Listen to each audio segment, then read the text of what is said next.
Nobody, not a single Bitcoiner, passes the so-called purity test. Welcome to the Halving Report. I'm joined by Lina Seiche, the creator of the Little Holder or Hodler. Thanks again for taking the time to join me today, Lina. Well, thank you for having me. And you did a good job with my last name, by the way. Nice. I was worried I've had about that. No, worse. that's good. Perfect. Um, how did you first get into Bitcoin? You like straight into it. Okay, I like it. Well, I get into Bitcoin through shitcoin. Yeah. I Okay. mean, yeah. I mean, it's really not that epic a story. I mean, I got into the space in 2017. I was working in marketing and I worked on some projects in the blockchain space, let's say. So for probably the first year or so, I didn't even have any touching points with Bitcoin. So the only time, um, no, actually, the first year or so, I would go to, it was a time where, the ICO time. So there would be lots of conferences. There's the kind of conferences where you have all these suited up people coming in with their, promoting their coins, looking for partners, and everybody just goes there to show their project. And the only time you hear about Bitcoin, it'd be about how old and dated Bitcoin is and how this new coin is way better and way faster, cheaper transaction fees or whatnot. So that was that, and it took me some time and meeting the right people, let's say, and going to the right events to, get into the Bitcoin space, let's say. And I got recommended some books. So the first book I read was The Internet of Money and the Bitcoin Standard, so just standard books, right? Though I do recommend the Internet of Money first because it's like this, and Bitcoin Standard is like this, and the font size is this versus this. So if it's like the Internet of Money probably opens the door, and then Bitcoin Standard just takes it home. Yeah, so I did that, and then I got more into Bitcoin, understood more why that is way more relevant, and I felt way more purpose in it too. I started questioning things for the first time, like inflation, which I had never questioned before, because I wasn't it was my own fault, but I remember from my time at school that the way inflation was taught was just as this thing that it's just there, and you just gotta deal with it. And it's like, oh, the bakery, the bread got a couple cents more expensive again. It's like, yeah, that's how it is. You just kind of deal with it. It's normal, right? Until you question it.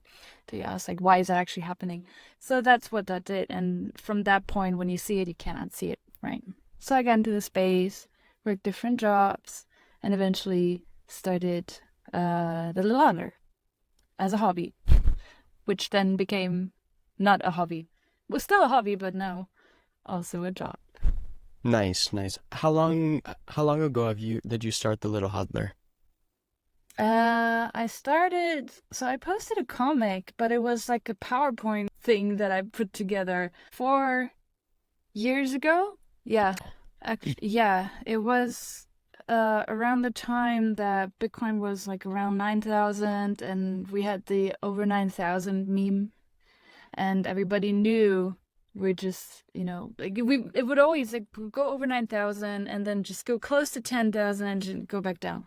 So this aura of anticipation, and we knew it would go to 10,000 and above. It was just a matter of time. So around that time, I did a comic on the matter. It just kind of came to mind. I don't know why. It just appeared to me, and I did it with PowerPoint and just like stock photos.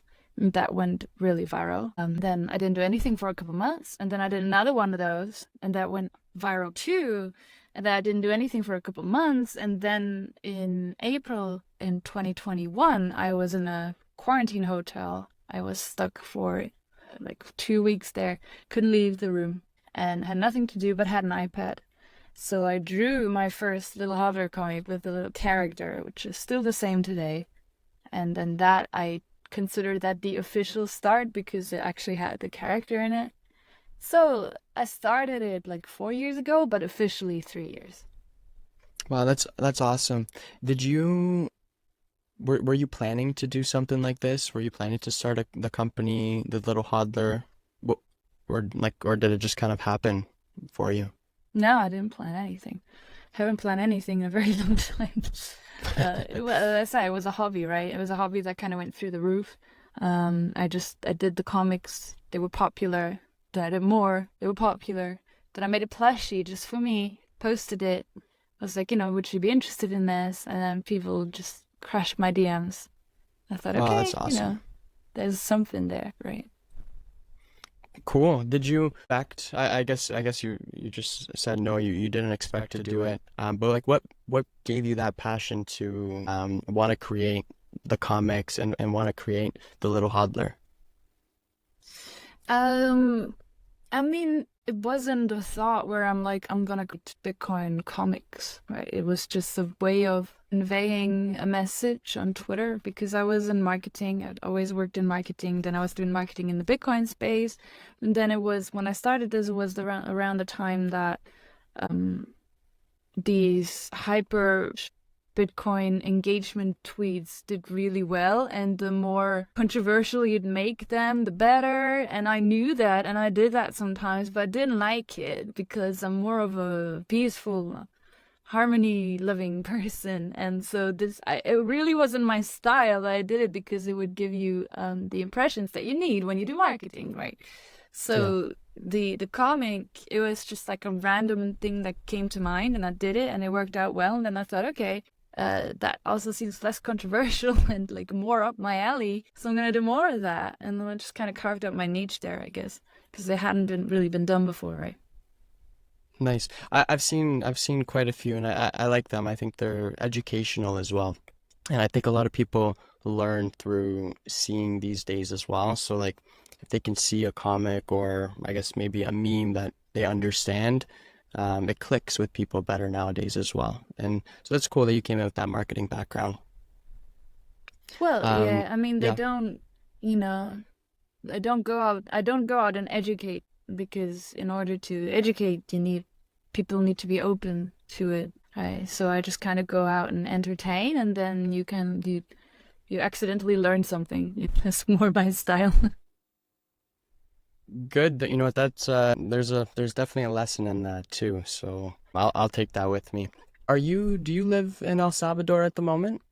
Or Yeah, I yeah, do. how's El Salvador? How's the country? Oh, How's it's the Bitcoin great. culture?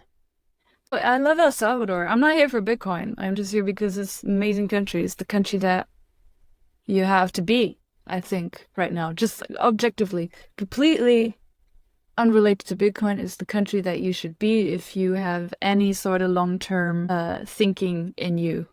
Because it's a complete antithesis to whatever is happening in the rest of the world right now, which I do not understand was some kind of self-sabotage. But anyway, it's really great here. You feel that you have opportunities. You feel that you are for once not too late to build things, not disregarded or bureaucratized into oblivion by a government that doesn't care about you. You feel the exact opposite, which is something that I find really hard to explain, and something that I know many expats here find very hard to explain because it's just something that you don't experience in most of the world. I had never experienced it before I came here.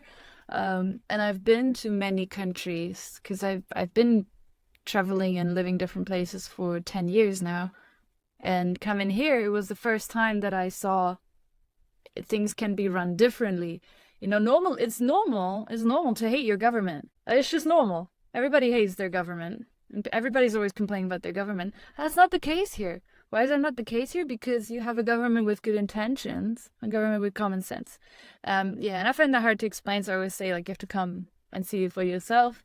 I try to explain, but then people say I'm a government shill. It's just objectively, it is, things are run differently here, and you can tell, and everybody who comes here can tell, right?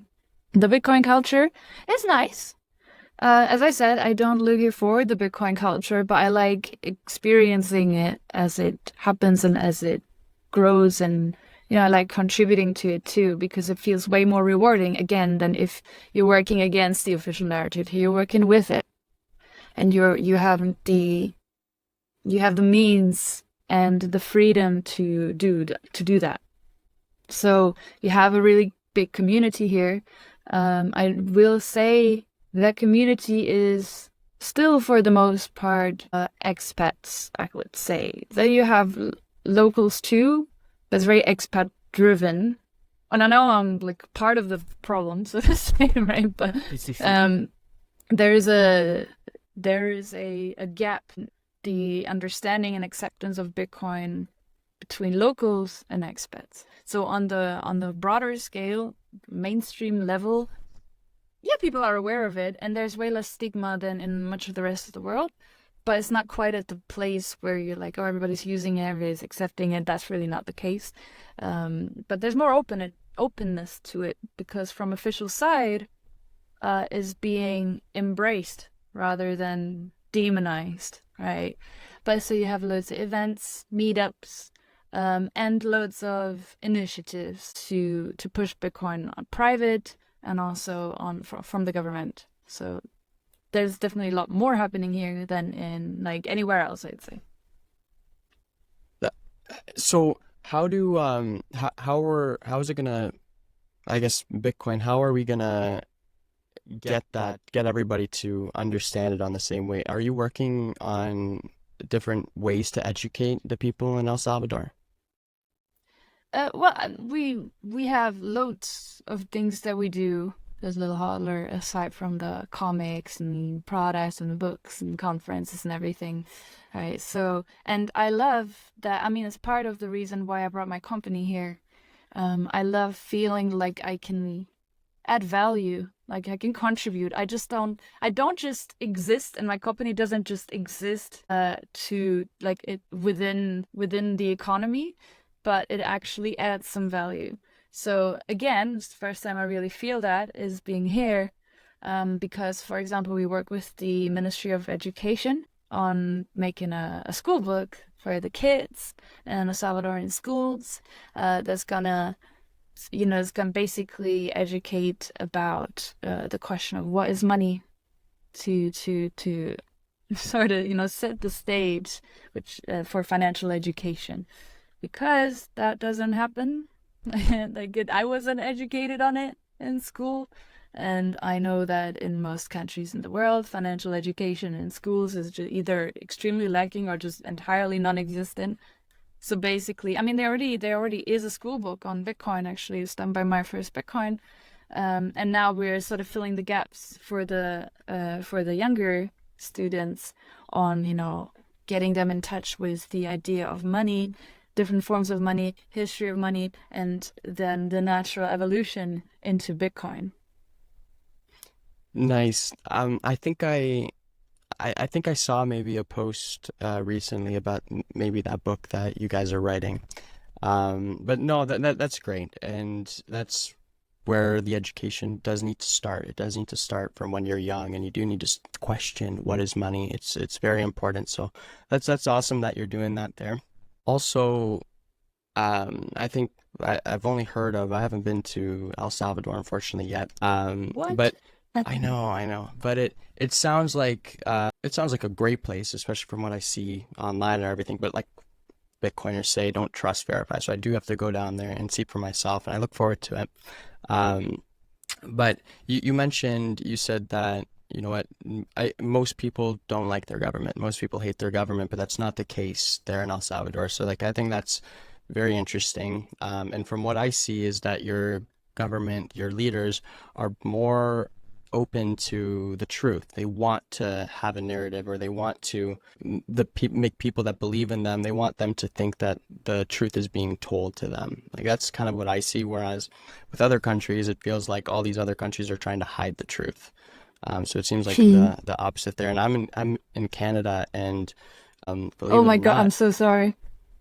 Uh, yeah, thank you. No, it's okay. I accept the apology, but in Canada, we on Instagram, you can't even look up El Salvador. Like El Salvador is fully blocked on Instagram, and I think to myself, why is that? Why are they hiding this country from people in Canada? So I think that, it's the agenda. and it's odd because they all the like there's countries like, for example, I'm thinking North Korea. North Korea, I'm pretty sure hides the media from the people that are within. Like if you're in North Korea, you can't see what North Korea doesn't want you to see.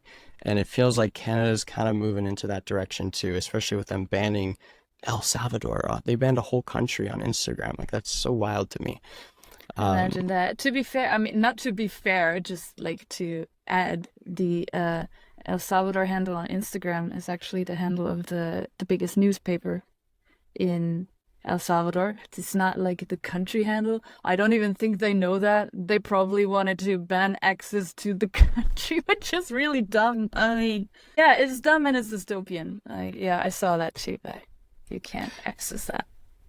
I think you're right too. You're definitely right. And I'm pretty sure it has something to do with it being a part of the news. They don't want you to see news that they don't want or that they don't have control of, I guess. Yeah, Um, they really how understand how the internet works because yeah, now Canadians don't know what El Salvador is. if they're not on X or if they're not on Nostr or these other platforms. I made a post and I said that the only thing keeping Canada from being like North Korea is X or Twitter. Um, because again, like it's crazy that they're censoring news now, in this day and age. How long have you been in El Salvador? How long have you lived And there? lived since October. So Okay, yeah, time so time kind of almost a year. passes. Yeah, it's great. Well, I Wow. so wait, I can't count. A few Maybe months, a like little over I think half a it's year. 7 months. Yeah, Yeah. crazy. Like, where did the time go? Yeah, I first came here in August last year. Then I came back in September, and then I came back in October, and then I never left. That's not Oh true. I left wow. once, but like then I moved here. Cool. So you went for the first time and then you just had to go back.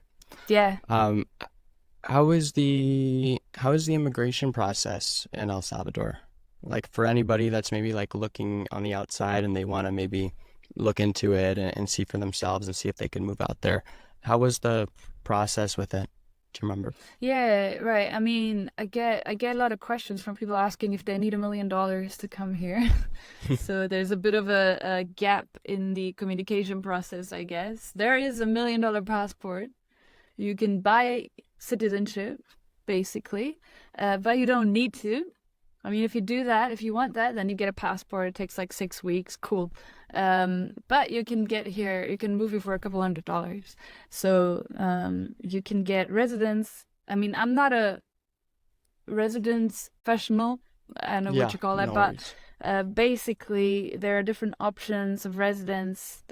You can open a company or you can invest in a company, and by that I mean really affordable amounts.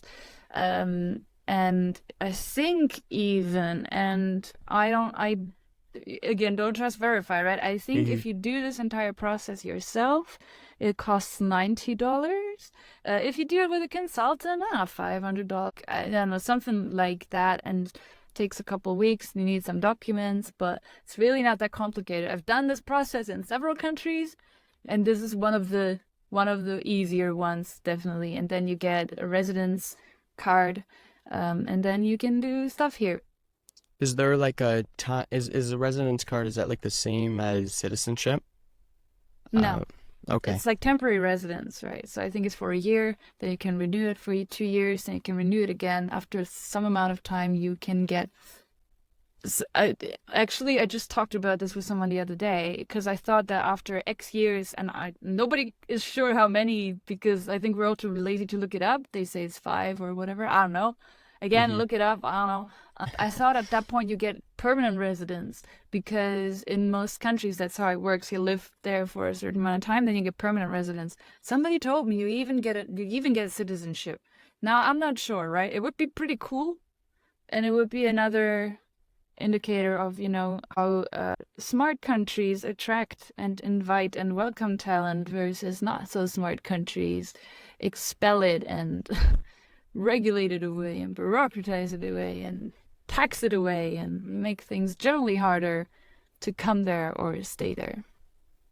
Right. No, you hit the nail on the head there.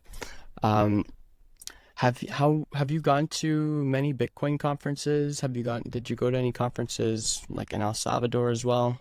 But Yeah, yeah, yeah. I mean, probably last year was my year with the most conferences ever. yeah. um this year I have to say I am way more way lazier. Like since coming here, I got so lazy. Like I really I wanna leave anymore. I used to just go like every couple of weeks, go to a conference. But yeah, I've been to many conferences around the world in the last couple of years, and I've also been to several conferences in El Salvador. Nice. How important do you think it is to get out there and meet fellow Bitcoiners? Important for who? For me? For Bitcoin? For For the people, people? for Bitcoin. Like, how important is it to get out there and see that there's other people that are maybe like you that have a similar kind of mindset or want to see better out there for everybody? Well, it depends on what it's a very individual decision, I think, because for example, I know people who are very introverted and are really fans of conferences. Actually, I'm one of them. I'm not a conference person. I don't really like I'm not a festival person either. You know, I'm more the like small circle kind of person. Hmm. But of course, like if anything, probably Bitcoin conferences are very chill, very relaxed because they're not that formal, they're not that like stuck up or stressful. It's just very like people hanging out together most of the time, right?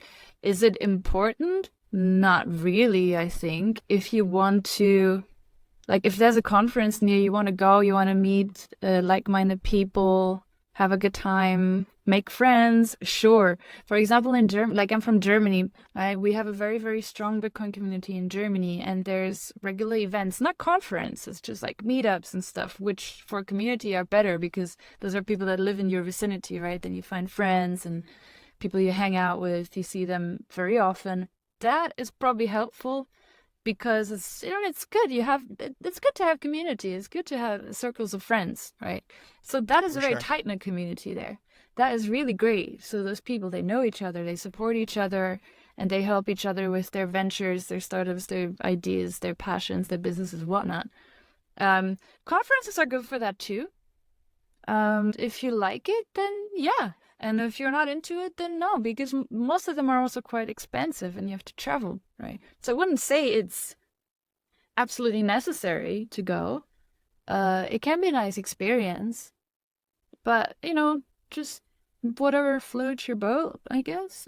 I mean, always for me, it's important because like I have my products at conferences, and I have engagements at conferences, and I think conferences are great for meeting people. I meet people again and again, especially Hmm. if you go to many conferences. There's serial conference hoppers around there, and it's like meeting old friends, like having pen pals, and you meet them at conference. It's really great, but I don't think it's like objectively important for people to be at conferences, if that makes sense. Oh, that makes sense. You don't have to go to the conferences, but I guess there's no harm in doing so, other than, of course, you know what, it might cost a little. They could be Yeah. quite pricey. Um, but yeah, Yeah, no, I mean, and you I don't think have to do anything, right? But it's right, nice. It's right. a nice experience. I noticed actually we were just at a conference this weekend in Canada, the Canadian Bitcoin conference. I noticed some of your plushies there. How many are you?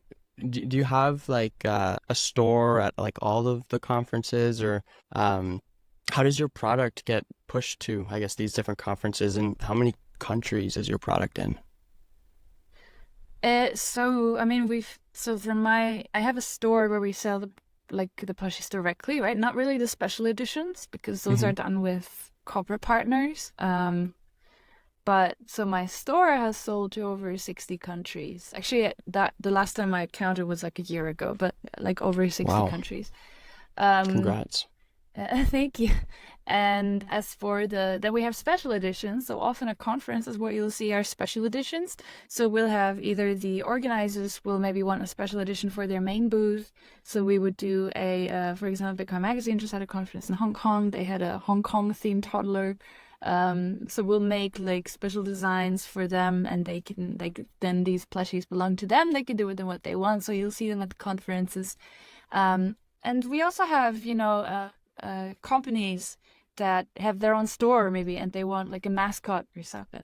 So in the North American space, you'll probably often see the panties for Bitcoin Yep. hodlers because they go to a lot of the North American conferences and bring their hodlers, right? Most of our special editions are, well, in North America, Bitcoin Magazine has lots of special editions actually.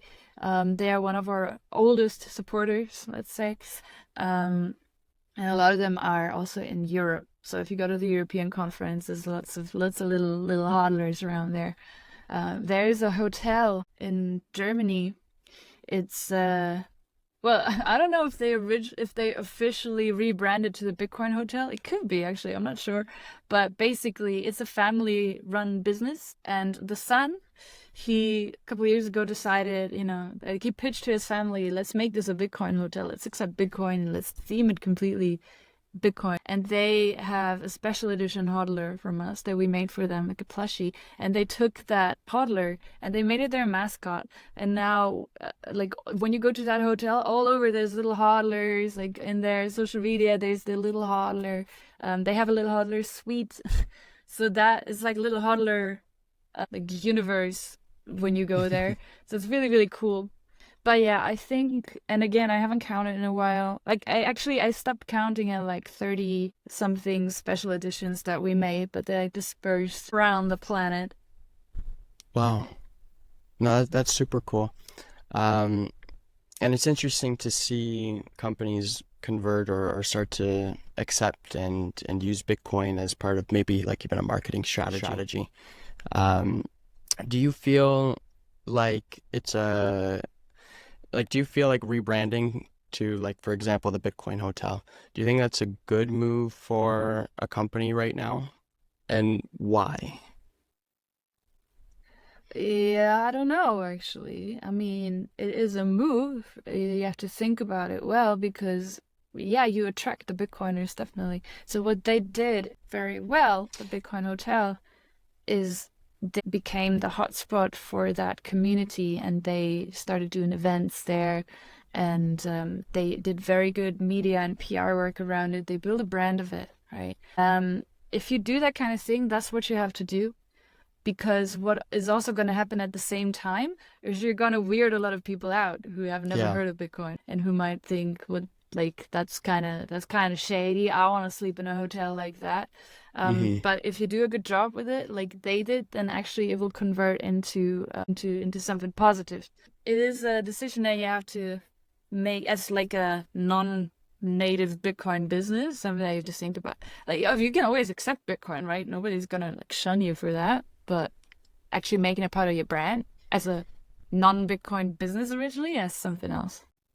For sure. I know you mentioned like you do more the entertainment side, and I think the Bitcoin education kind of comes after that. Like you don't go out there to just talk people's maybe ears off about Bitcoin, like I might do that. Right. Um, but do you ever talk to any of your friends about Bitcoin or family members about Bitcoin, and do you ever get any pushback from them? And how do you like to overcome that, or how do you overcome that if you do talk to Man, family and friends about it? I stopped doing that.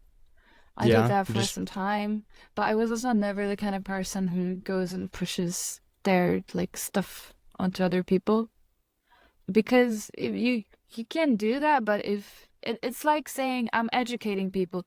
You can only educate people if they're already open to listening to you, right? So I don't really like if somebody comes and asks, yeah, I'm happy to talk about it.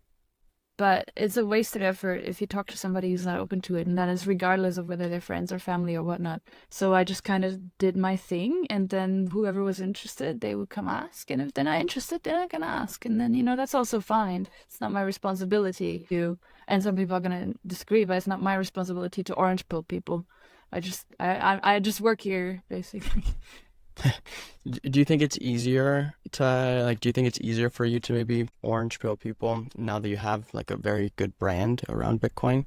Like, if you, for example, like if I just go talk to a friend about Bitcoin or he asks me how my day's going and I tell him good and I say Bitcoin's at this price today or something, like he might be Yeah. closed off to hearing that. But do you think it's easier for you now that like you have a very good brand around Bitcoin that if anybody were to ask you about it, you can like direct them to your website. And like, do you think people are a bit have more of an open mind when talking to you because of the brand that you have? Yeah, definitely. No, people don't come and ask me like, what is Bitcoin? But they like, oh, because like, for example, I have a little bag with my keychains on it, and people say like, oh, it's so cute. Can I have one? I'm like, yeah, sure, I'll bring you one next time, you know. So and then they start following my Instagram or my Twitter or something, and then they get exposed to that stuff. So it's a very natural and or like organic and unassuming way of exposing you to that kind of content. And I don't actually, there's different people respond to different ways of information and communication, right? So Yeah. some people listen to podcasts. Some people need that one guy who sits down with you for 3 hours and talks to you about the history of money and Bitcoin, right? But that was never my thing, and I don't do that. I just I do the comics and I do like friendly things, and somebody asks me, I'm happy to talk about it. But yeah, it's more and that's actually the whole idea of my brand is it's just there for you to enjoy or not enjoy, and it's something tangible. It's not something abstract. Everybody knows what a plushie is. Everybody knows what a comic is. It's very easy to understand. So you have a very low you have a very low entry level, so to say, and everything's sort of voluntary, right? Because my stuff is available online, it's free. And then if you want a plushie, you buy one or you don't. There's no commitment there. It's reading a comic takes like 5 seconds, right? So that's sort of the entire, like the way that I, as a Bitcoiner, exist, I guess, is also the way that my brand exists. Interesting. Is your comic, is it only online? Do you have it like, and I'm thinking like, does that show up like on like the local newspaper every week? Actually, we have a few of those engagements. I mean, we do with Bitcoin Magazine with well, it's quarterly. We do comics for that, so that's print. Occasionally, I will contribute to some print issues, some comics. We just published a comic in the El Salvador handle on Instagram, that newspaper.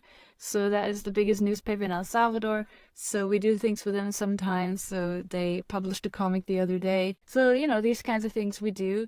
I don't currently have like a weekly engagement anywhere because it's not like I like the kinds of comics that you think in these God, what are they called? They're more like caricatures, Exactly, right? yeah. These Yeah. political stuff. It's a bit different, obviously. So I don't really do that, and my things take a long time to make. But never say never, right? It could always happen. And actually, we are working on some things in that direction, but let's see how they play out. Cool, cool. I look forward to seeing them. Yeah, I've reposted your comics a few times. I like them. I think Hey, they're thank you. funny. They're easy to get and makes people think, right? Um, yeah, no worries. What are some of the resources that you use or have used to learn more about Bitcoin? Where do you think people can find the most accurate information from? Or yeah, So I've used like all the resources, I think, over the years. I remember the first thing I did was Google Bitcoin and read Wikipedia. That is not a good idea, and don't do that. Um, what I ended up doing, I mean, just through my work, I was exposed to it and I was like forced to learn about it basically, right? So okay. that's always a good way. So you just find the information you need, then you're exposed to it through Twitter. Then you like start learning the little nuances, and you learn about all the infighting and whatnot, and then you learn about who's good and who's bad and who doesn't like whom and like that kind of stuff, and then you know where to get your information and where not to get your information. Other than that, I for a long time listened to a lot of Peter McCormack's podcasts, Oh, wow. and I know people like to complain about him, and I don't know why. He's really nice, and he has a really good podcast. It's really easy to understand. And he also has a very interesting journey as a podcast host that's also interesting to follow. I have to say, recently I haven't listened to his podcast, but that's just because I kind of stopped listening to podcasts. Um, Yeah. but I did listen to that a lot, especially at the beginning. And I can really recommend that. And whatever, like I don't know why people complain about him. I think he's great. Cool. Um, or maybe I'm also just in a bit of a bubble and people don't actually complain about him. So now if he ever hears that, he's like, why does she think people complain about me? But yeah. Anyway, I did that. And I think as far as podcasts go, I think his was the only one I ever really like serially listened to. And then the occasional other like podcasts here and there. But again, people are like, some people are podcast people, some people are book people, some people are article people. So I read a lot of articles online. And some people read tweet threads, and some people read comics. So I did a bit of everything. Well, not the comics because I create them, but Right. yeah, with time you just kind of amass the knowledge, I guess. I agree that, and there's so much to learn, so that makes sense that you get that information from so many different places. And funny enough, we actually had Peter McCormack on the podcast a couple times, or Oh, great. in the past. So, and same, I guess, yeah, yeah. And you know what? I think everybody at some point says something controversial, so like that's okay. And the thing about Bitcoin is we all have these different backgrounds that we come into it from, so there's so much to learn from each other. Um, and you know what? Me too. I listened to a lot of podcasts in the past, and I listen to it just because it's nice to listen to two people have a real conversation. And again, there's so much that you can pick up from those conversations to then apply to your own life. Different ways that people think. It's interesting. So podcasts are definitely, or it, I agree with you, or that podcasts Yeah. can be cool for sure to learn. Yeah. Yeah, I'm a Um, big fan of things like that. I think I just kind of stopped listening to Bitcoin podcasts, right? But I'm very, very interested in is when I hear Bitcoiners talk about something non-Bitcoin, because mhm, we tend to forget they have real lives too. They have right. things out, well, some of them have things outside of Bitcoin. So if you hear them talk about some of their other passions and like their views on those kinds of things, so that really interests me. So, but there's an audience for everything. So yeah, Right, right. And exactly, again, like we all have those different backgrounds. So if you can listen to a podcast and they start to talk about how to start a company, how to grow a company, or how to take care of your health, how to travel properly, like I agree with you on that too. That there's so many different, like it's interesting to hear people talk about different topics other than Bitcoin. Even though it all comes back to Bitcoin at the end of the day, I think. Um, I guess you know what, a lot of the stuff that people talk about in the space can be very repetitive too. So it is important to mix it up, I think, and talk about experience outside of it as well. And then I guess find some way to kind of relay it. Um, what are what do you think are some of Bitcoin's top value propositions? that you can own it. Yeah. That's probably That I number don't need one. to ask. Yeah, I don't need to ask anybody for permission to send it or receive it. I need to explain it to anybody. And for some reason, that makes you sketchy or shady in the eyes of many governments. That's why people hate. I mean, one of the reasons why people hate their governments, right? Mm-hmm. Um, no, just because I don't like having to ask for permission to use my money doesn't mean I'm a criminal. So that for me is it's big. I mean, big, like it's it's the whole package, right? So I can't say it's the biggest value proposition because if some of the others were missing, then that one would be useless. But that is the one that is most present and prominent for me, and also one I find the easiest to explain. Because everybody has had an experience where, let's say, you go to an ATM, ATM says, oh, you can only withdraw $300 of whatever per day. You want to make a transaction with your bank, and your bank says, we need more documentation. Like everybody has a story like that. Or your bank account is closed for no reason at all. Happened to me. So it happened to many people. Or your PayPal is closed because you said something mean on Twitter. So it's actually these things that we find, like the things that we talk about or used to talk about as a dystopian future scenario are happening increase. I mean, you're Canadian, you would know. Oh So yeah. they increasingly happen and they are being normalized. So being like owning your money is very, very, very, very great and not normal anymore. So I think that is one that I find very important to, yeah, to convey to people. Yeah, that's probably maybe like the biggest one. It's that you can own your own money. Uh, and yeah, that happened here in Canada. There was a convoy or trucker convoy a couple years ago, and they were freezing bank accounts. They were freezing all the funds that kind of got in and out. And they were actually talking about it at the Bitcoin conference. I think I can't, I might get the numbers wrong here, but I think like around $20 million was raised for the trucker convoy, and only like the six or seven, maybe eight, I'm not sure exactly on the number, but only that number, only the Bitcoin got through to these truckers essentially because the Yeah. government was able to freeze those accounts. Wasn't it Ben? Wasn't that BTC Sessions who organized that? The Bitcoin donations? Maybe I think it could have been because he was up there actually on the panel talking Mm. about it, and he didn't get as much time I don't think as like the others did, so I didn't get to fully hear the whole thing, but I think that's exactly what happened was he started to reach out and I guess get that set up for Mm. everybody. um but yeah, it was only the Bitcoin that was able to get through to the people.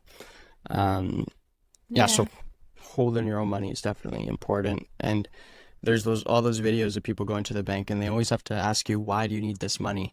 And even my grandparents, like a few weeks ago, went to go buy a car, and they needed money to go buy the car. So they went to their bank to try to withdraw money to get their car.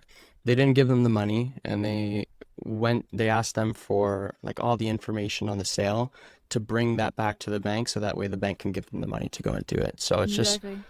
why do I need all this stuff to use my own money? Yeah. It's very important to ask questions, and there's not enough people asking questions. Like, Yeah. That's why you again, don't why put the can't I money in the access it? bank in the first place. The moment it's in the bank, it's not yours anymore. So that's why, with most Bitcoiners, what you'll find, at least if they've been Bitcoiners for a while, that their bank account is always near zero. Like Yeah, just enough to pay for the essentials, right? The rest is not in the bank. right, right.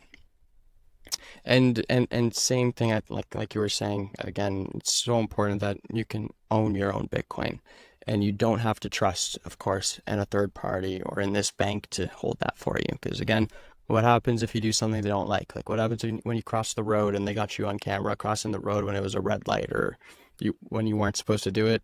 Now they have whatever they need to go and freeze your account.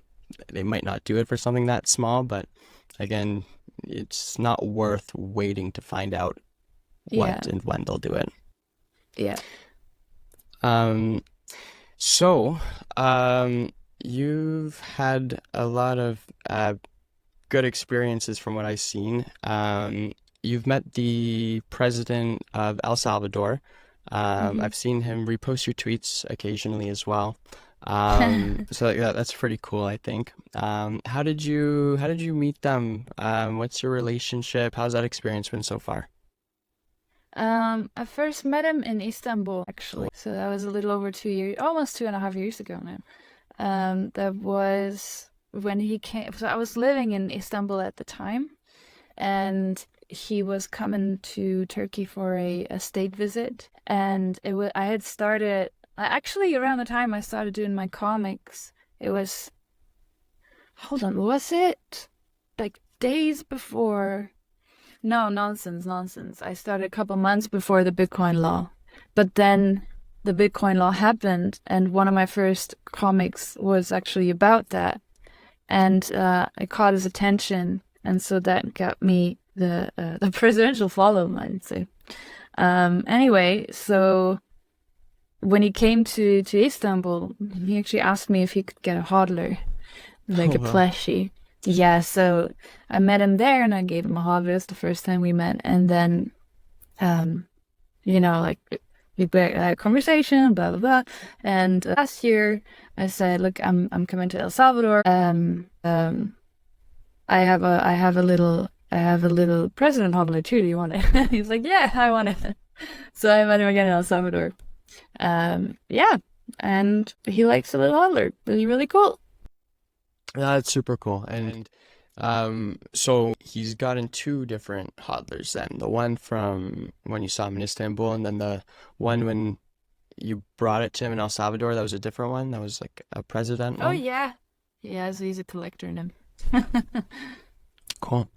No, that's great. Again, that's super cool. That's awesome that you got to do that.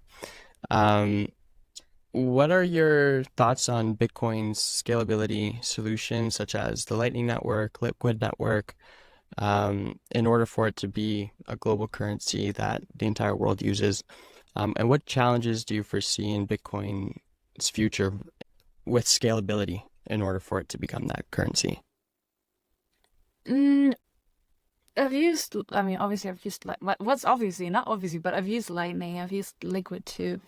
I'm not, honestly, I don't keep tabs too much on layer two, although I do see the growing need for it once on-chain transactions become more expensive, right? So, I mean, I know there's different philosophies out there. There's a philosophy which I think Michael Saylor's were like big on that one. Bitcoin doesn't have to be a currency. Bitcoin can be a kind of gold Yeah. 2.0, right? So then you would have these, and it's gonna be that anyway. You would have these very expensive on-chain transactions. It'll still be cheaper than what it costs right now to transport gold, let's say, right?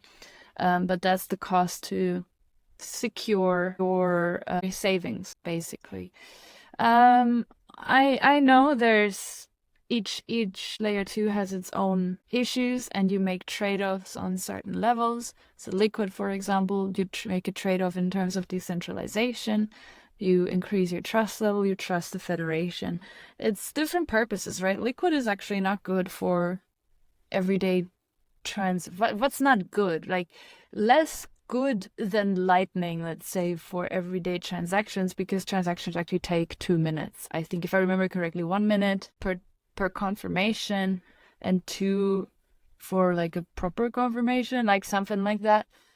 So it's not something that you go and at the supermarket you pay for your groceries. And then Lightning has what's it called, like channel liquidity issues, which I think is temporary or whatever. Like I'm really not on top of it. I've used Lightning and it Yeah. always worked fine for me. And actually it's also working better and better for larger amounts. But then I know Lightning also officially is still in beta. So people say don't put too much money on Lightning, right? So I think it's good that these things exist, and I think we'll have to always make trade-offs on the second layer because actually like nothing will be as secure as the base layer. On the base layer you make another trade-off, which is the scalability, the transaction speed and cost, right? So you just make a different trade-off, and I think that's actually fine. And I actually think it's already gotten pretty far, and the rest I will leave to the experts. I am a happy user. I also think it is fine to use custodial Lightning wallets. Even Adam Beck does. So you kind of, you use what works best based on your priorities, really.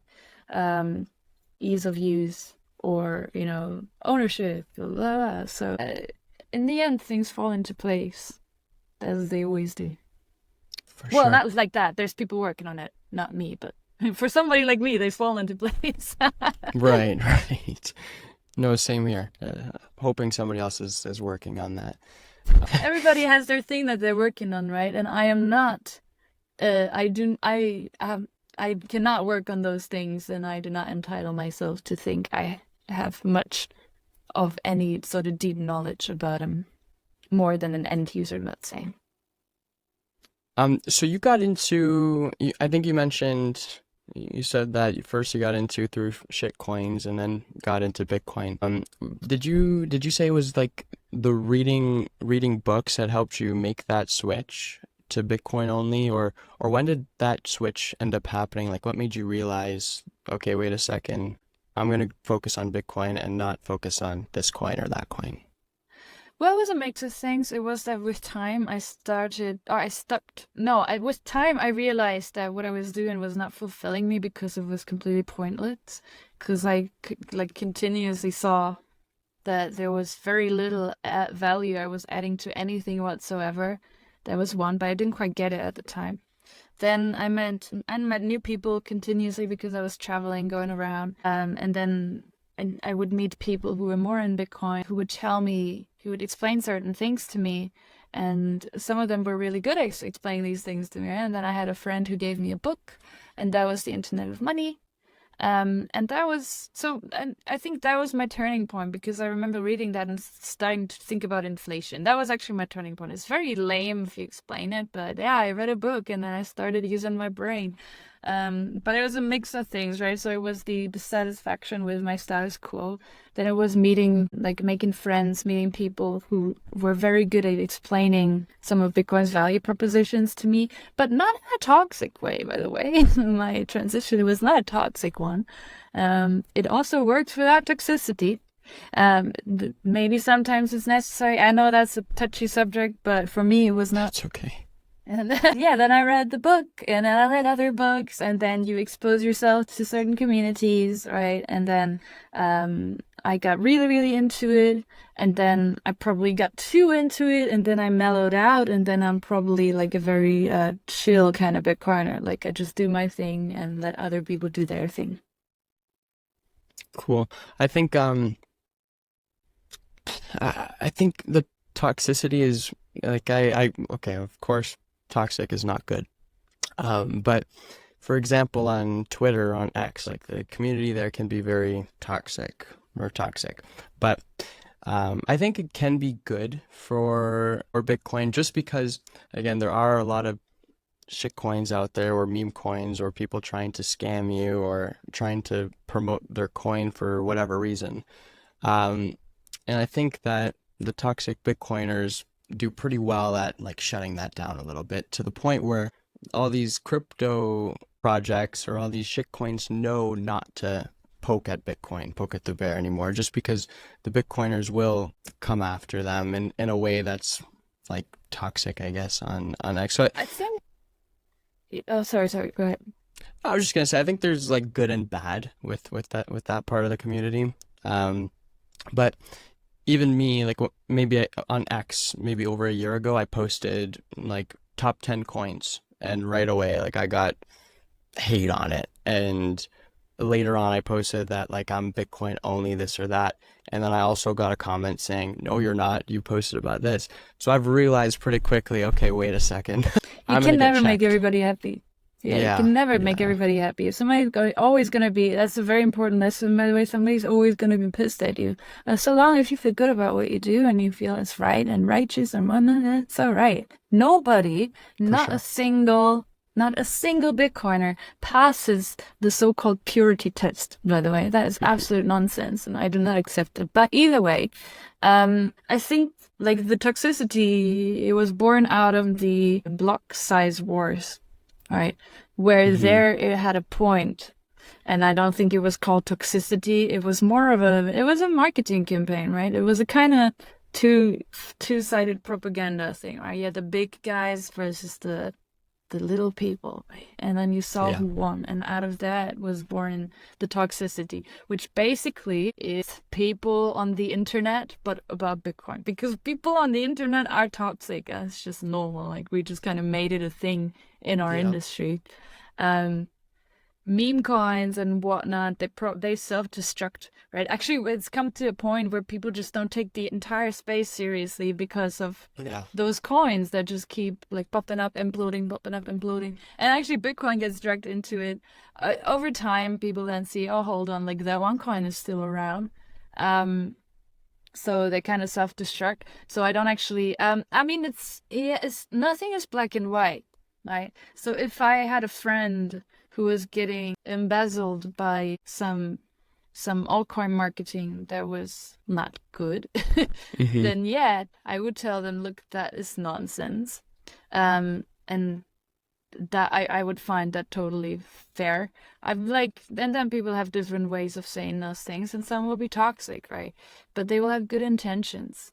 There's a difference between that and between just pointlessly infighting about random things, because sometimes it goes too far and you attack your own, which, like, come on. Right. Again, think about, everybody is hypocritical to an extent, right? And some Yeah. people tend to forget about it. So that's my problem with the toxicity, but I'm not saying categorically it's a bad thing. I actually just think the labeling of it is kind of dumb. It's actually just people being people on the internet. super cool that you see it from that marketing background. That like you can see the different marketing or publicity stunts that end up happening. Actually, I saw a study, or I think I looked into it myself because I remember I was on Instagram one day and I looked at the comments on an Instagram post, and there's just so much hate. Like there's so many bad comments from people either attacking the person or attacking what they see or attacking this or that. And I was curious. I'm like, why are people so toxic? And it's something to do with we have met, and you know what, this, I can't tell you that it's guaranteed this at all, but we weren't supposed to see or meet as many people as we have. And because of the internet, we're able to Yeah. meet and see so many different people, whereas the human wasn't supposed to know this many people. So eventually you lose that filter a little bit and you just see another picture on a screen, and it's easier to call that person out, or it's easier to be toxic towards that person just because you don't know them and you don't think of them. Some people do. Some people might think about the person that they're tweeting or they're posting for, but it's easier to just see them as another picture on the screen and just type in your toxic comment towards them. I think it's a very interesting study It on is. why are people so toxic on the internet. It is Because because in you lose the person, I doubt they're humanity. like that. Yeah, Yeah. most people are not like that in person. Very different in person, right? It's interesting. Hmm. I can definitely see that. That is a factor. Plus things like nationalism, trying to get clicks, trying to be as controversial as possible. Those things. Yeah. Probably like a lot of moving parts coming together. Plus propaganda, plus other influences that, yep, end in this mess. So it is what it is. And we'll see it play out somewhere, right? Because then there's people who were exposed to that at adult age. There's people now who are growing up with it from childhood age. Right. And we'll see how that plays out. And the internet is forever. Um, I'm sure, maybe I'm not sure actually, but like you can go and delete your posts on Instagram, for example, and I don't know, maybe if people don't have that saved, maybe it won't come back up again. But with things like Noster, for example, you post on it and it's there forever. So it'll be Yeah, interesting I to see don't think that. that's good, by the way, but whatever. Yeah. It worries me actually. I made a post one time and I think it was like a personal post. Like I think it was like it might have been my car or something. Like I can't remember what it was. But I was like, "Oh, wait a second. I can't delete this." Yeah, yeah.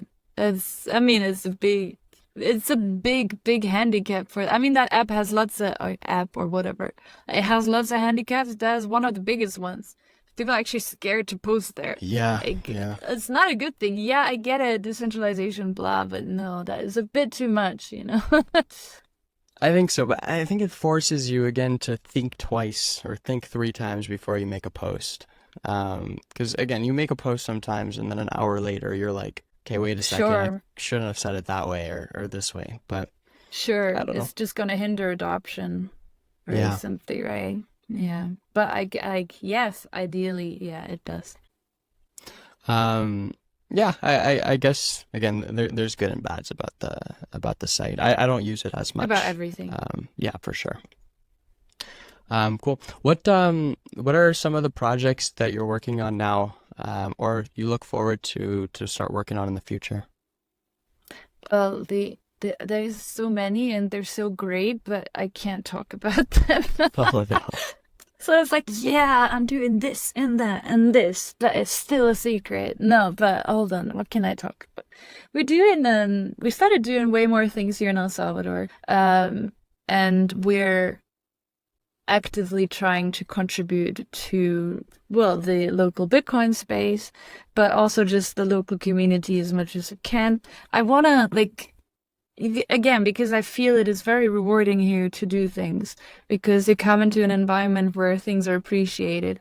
And where you can actually see that the things you do, they bear fruit and they add something to a nation, rather than you do something and nobody cares, or they even make life harder for you, or they like they approve some weird laws that just make no sense. And it's just like, what the hell am I still doing here, right? So that's why we do a lot of things here. We're doing the school book. We're doing some other projects too.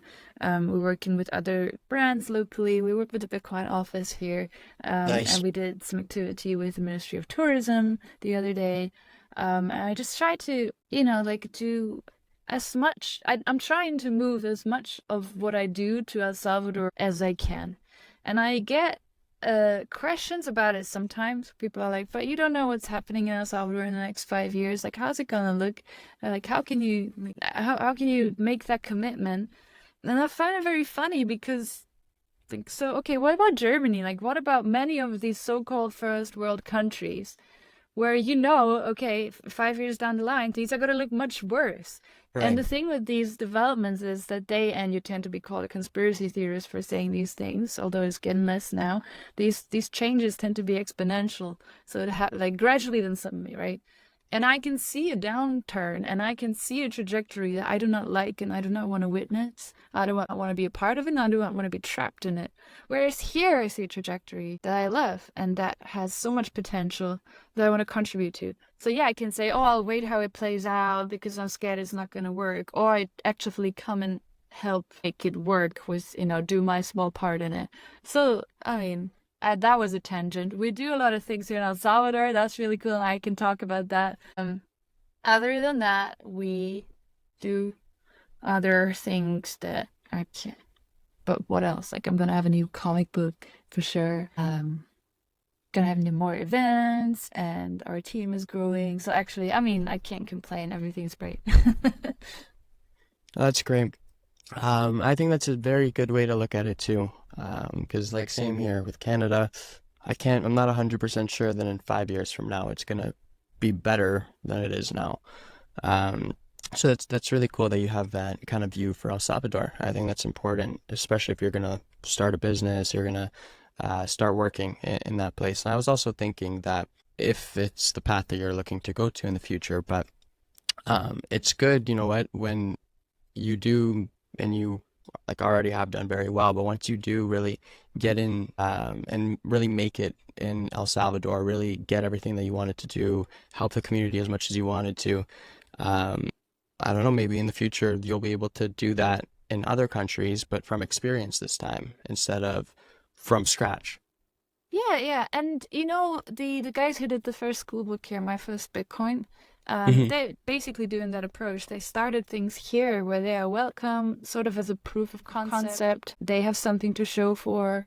It's working out, and now they're taking it elsewhere to other countries. They're doing educational projects there, and their school book was translated to German and actually used in Parliament in Germany. Now, I don't know Wow. what's going to come of that because Germany is still Germany, but at least you Yeah. see like seeds are being sown, so that's really great. Now, again, like you never know what the future holds, right? But it's just like that. Like, why would I struggle against an environment that doesn't want me? When there's Hmm. one that does want me and that might actually like a soda doesn't need me, right? But where I can actually see that I'm having like what I'm doing has an effect, right? It's completely different. And you want to feel that purpose as a human, right? Yeah. So what they're very good at here is creating that purpose for their people. It's completely undervalued and underestimated. And so a lot of people who come here they end up staying, actually. It is actually a thing that happens. I've seen it several times now. My evidence is anecdotal, but at some point there'll be a statistic, I'm sure of it. That makes me think of Canada. Again, Canada just introduced a tax like last week or a couple weeks ago, a Of 66% course it did. tax rate. Oh, I saw that. What the Does hell?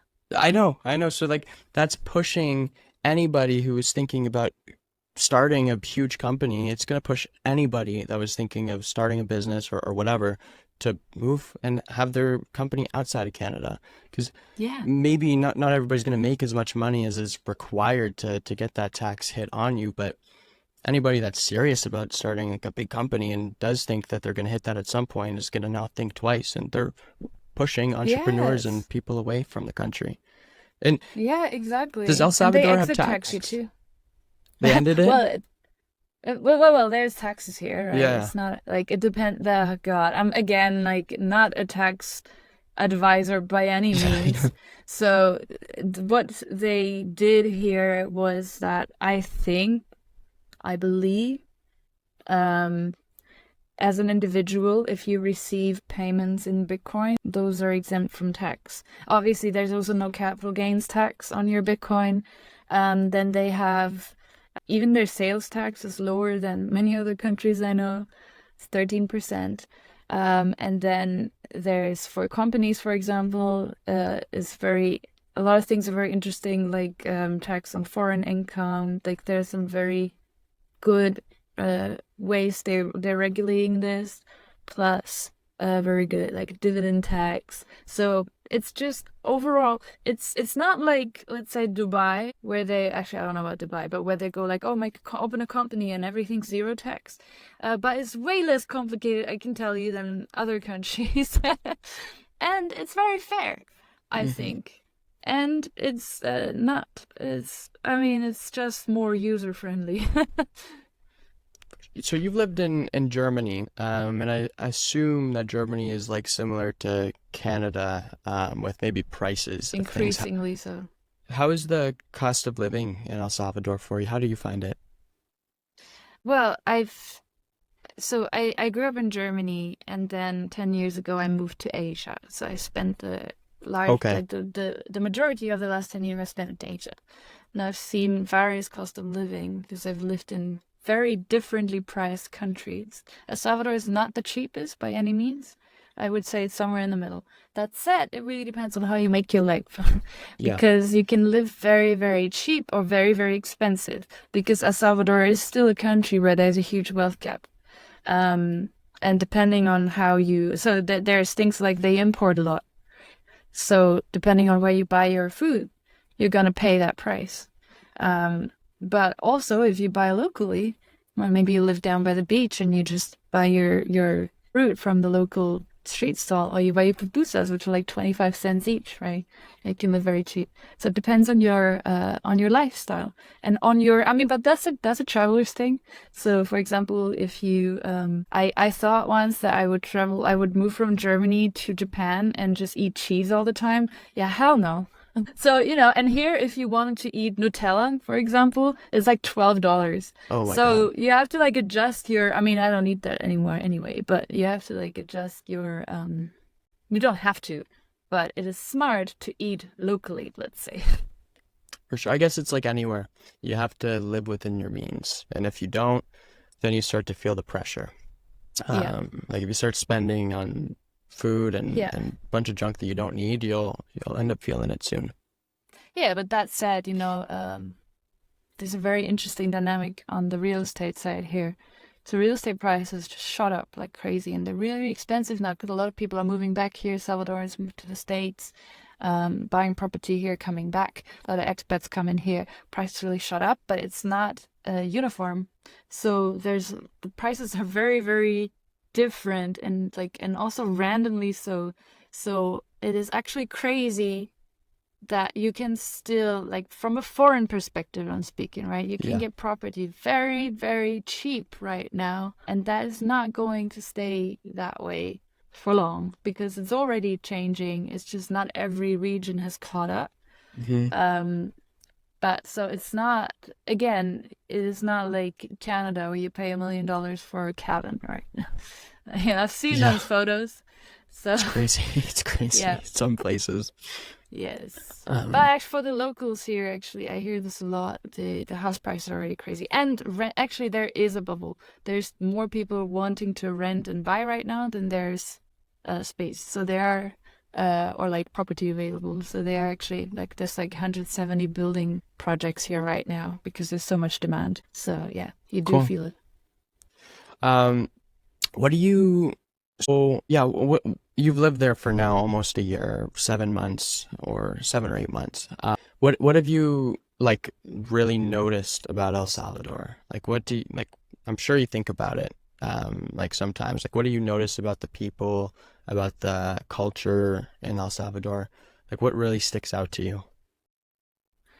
Um, well, anything I'm gonna say is gonna sound so cliche, like so lame, but very warm people, very welcoming.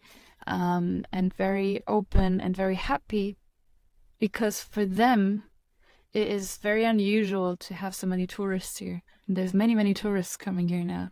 And for Salvadorans, this is a completely new experience because El Salvador used to be in the news for gangs and murder rates and crime, corruption. And now it's in the news for Bitcoin, for surf, for food, for volcanoes, for beautiful lakes, wonderful nature, and just like a crazy image that it didn't have before. So actually, you see that many locals are very happy to see people visiting and exploring the country respectfully, obviously, and that's really beautiful. And it's sort of it goes both ways, right? And so people come here and they are very respectful and they love meeting, like learning from the people how things were before, how they are now. So you have Hmm. extreme openness and like an exchange that's happening. I really love that. Which is just, it's like a natural evolution, I think, that comes with the way that they fix the country here, right? Yeah. Um, Other than that, you have like really some of the most beautiful nature I've ever seen, because a lot of it is also untouched, Hmm. very raw. And you Wow. have obviously the beach. Like I'm in the capital, but I can get to the beach in 45 minutes. It's really hot down there, really nice. You feel like when you go into the ocean, it's like going into a jacuzzi. It's Oh, really wow. crazy. Then like even around the cap, like up like 30 minutes from here is a volcano you can get to. I mean, there's volcanoes everywhere, right? You have beautiful forests. I actually love the forests more than I love the ocean. Mountains, up in the mountains, it goes down to 10 degrees or something. Here it's always around 30. Right now it's rainy season. The rain's really beautiful. So just by its natural, and beautiful lakes, sorry. So just by its natural provisions, it's like a very, very unique country. I do love that too. Yeah. And obviously the mood, which is the thing that I can't explain. So I say like you have to come and see it for yourself. For sure. Nature, nature's very awesome. I like nature too. I went to like Lebanon, for example, in like a few years ago, Oh wow. and one thing I noticed about it was, so I live in Canada, and Canada talks about different countries, whichever way they talk about different countries. So, but when I went to Lebanon, I wasn't expecting to just see mountains full of trees and forests and just green everywhere. Like I'm expecting maybe like a desert, or I don't know what I was expecting, but I wasn't expecting just all this beautiful nature. And similar, like a lot of it looks like it's been untouched. So I think that that's a really good thing about traveling, is it is to see nature everywhere. Have you have you visited many volcanoes? Have you done any hiking in like Oh yeah. yeah? Yeah, yeah. I've How visited a many have couple. you done?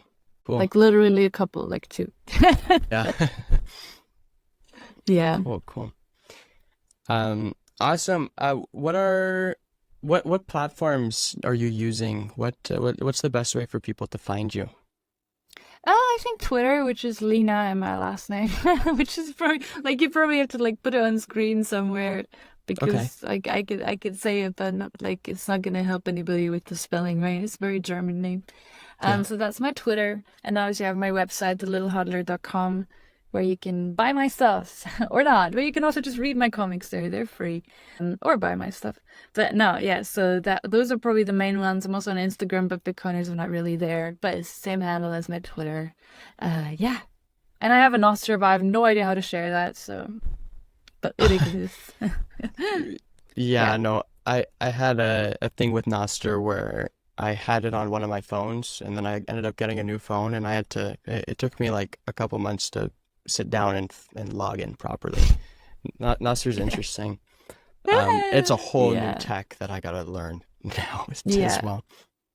I noticed on your website actually, um, there was like, so can you request different version of the Little Hodler? Like I could go on there and I Yes. can create my own or send you information on like what I would like. How does Yeah, that we work? do that. We do that, but only for a certain quantity. Like we used to do it from 100 pieces and up, but I think because of inflation and everything, and we had to up it to 200 Oh minimum. wow. Yeah, so yeah, but we do that. So we do special editions. We can't do one of one. Like it would be unpayable, it'd be unaffordable, make no sense at all. But yeah, we do it, and we do it regularly for conferences, companies, Bitcoin companies, even non-Bitcoin companies. So yeah. No, that's super cool. And so it wouldn't make sense as you wouldn't get your money back if you were to do one for one. Like if you had a friend, let's say, or like a family member, like your just any family member that said, I would like my own with this thing that's different on it, would you be able to do that and I guess Well, break even, yeah. or you just wouldn't, you just wouldn't do it? Well, nobody would break even on it. I mean, and if it's for like if somebody says, "Oh, I want this one of one for myself, and I'm willing to pay $500 for it," yeah, we can try. But even then, the factories it makes very little sense, right? So sometimes we were able to do that, but it's always that like it actually, this goes into you have to be in the business, let's say, to understand that that is just not feasible. First of all, you're gonna have a very hard time convincing your factory to do it. Second of all, the cost is going to be insane. And is it worth the effort? Right. That's also the thing you have to think about because there's design time and cost involved. Yeah. And I did it a couple times as a favor. But then also the factory stopped doing the favor to me. So then obviously I can't do it anymore. Right. But yeah, so we also did a thing for a while where you could actually embroider your name onto the Bitcoin, onto the Little Hodler Bitcoin. We had a partner for that near our warehouse, but even for them, it was starting to become too expensive. So it's very hard to do one of one things like that unless you have a deal with a the partner who's willing to do it. And you can. There are companies who offer it, but you pay a lot of money for it, and the quality you get isn't always great. I know because I tried.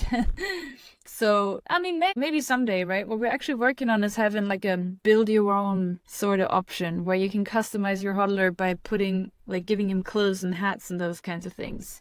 So, like a mix and match kind of situation. That's something that we can definitely do, and we've been working on that for a while, and hopefully we'll have it soon. Yeah, so that's possible That's super cool. within our means. We're a startup, right? We do what we can. Soon you'll have your own factory to do it all. Oh yeah, I mean, yeah, I would love that. A factory down here and just, I mean, that would be amazing. Awesome, awesome. Well, thank you, Lina. It's been a pleasure having you on. I think we discussed a lot of important topics. Wishing you the best with everything. Good luck with the business and Thank you. everything. Awesome, and Thank you so much. yeah, no worries. Hope to maybe do it again in the future, and maybe at any Bitcoin conferences in the future as well, if you still go to them. Yeah, if I'm not too lazy, yeah. Yeah, Thank you. yeah, no worries. Thanks again, Lina. Take care. Have a good day.